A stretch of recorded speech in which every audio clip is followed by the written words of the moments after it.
Өте бай кісі өлімінің жақындағанын сезінгенде баласын жанына шақыртып ең маңызды өсиетін айтыпты. «Балам, мені мазарға шұлығыммен көміңдер» депті. Баласы түсінбегенімен жарайды деп қабыл етеді. Әкесі қолына тағы бір хат береді.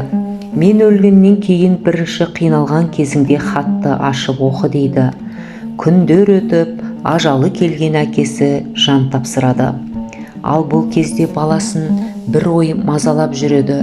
«Мен енді әкемді шұлықтармен қалай бірге көмемін?» Қанша молдаға, имамға барса да алғаны бір жауап: «Жоқ, дінімізде ондай нәрсе болмайды».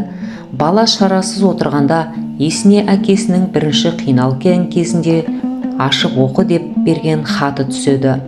Дереу хатты тауып оқиды.